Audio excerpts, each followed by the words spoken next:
cerai itu ibadah. Garis bawahi dulu. Garis bawahi. Cerai itu ibadah. Loh Ustaz, bagaimana? Bukankah disebutkan dalam hadis abghadul halali indallahi at-talaq? Perbuatan halal yang paling Allah benci adalah perceraian. Begini. Hadis itu, hadis yang mengatakan perkara halal yang paling Allah benci adalah perceraian, itu disebutkan oleh sebagian ulama hadis derajatnya adalah hadis yang dhaif. Hadis yang lemah. Karena lucu. Mana mungkin Allah menghalalkan sesuatu tapi kemudian Allah membencinya.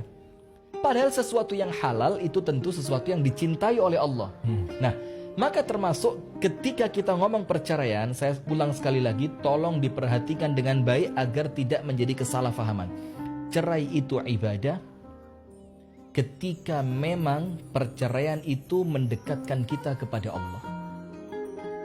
Caranya dijalankan sesuai apa yang diajarkan oleh Allah.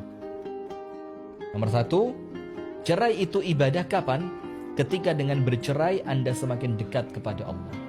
Yang kedua, ketika perceraian itu dijalankan sesuai aturan Allah. Sekarang saya mau tanya, mana mungkin Allah mensyariatkan sesuatu, kemudian ketika syariat itu kita lakukan tidak bernilai ibadah? Kan gak mungkin. Iya. Termasuk tolak atau cerai, ini syariatnya Allah. Adalah solusi terakhir untuk kemudian kita menyelesaikan masalah. Ini solusi terakhir untuk kita menyelesaikan masalah apa? Rumah tangga kita. Apa yang terjadi pemirsa yang dirahmati oleh Allah? Allah yang mengatur melalui Rasulullah SAW.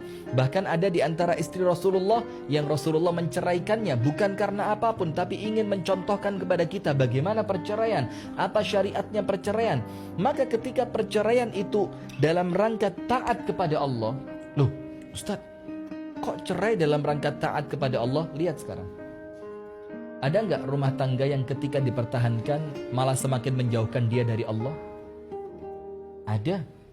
Ketika suaminya bukan suami yang baik, ketika suaminya bukan suami yang taat kepada Allah, ketika suaminya yang menjadikan rumah tangga itu semakin jauh dari Allah, suaminya tidak sholat, atau istrinya tidak mau menutup aurat, atau istrinya senantiasa tidak mau diarahkan untuk taat kepada Allah dan Rasulnya, atau si suami yang senantiasa jauh dari Allah, maka ketika itu memang betul-betul tidak bisa lagi diperbaiki. Allah kasih solusi. Apa solusinya? Perceraian. Tapi ingat, niatannya untuk Allah, bukan untuk orang ketiga. Niatannya untuk mendekat kepada Allah, niatannya untuk semakin memilih Allah dibanding memilih pasangan yang menjauhkan dia dari Allah. Dan yang kedua, caranya harus dilakukan sesuai dengan syariatnya Allah Subhanahu wa ta'ala.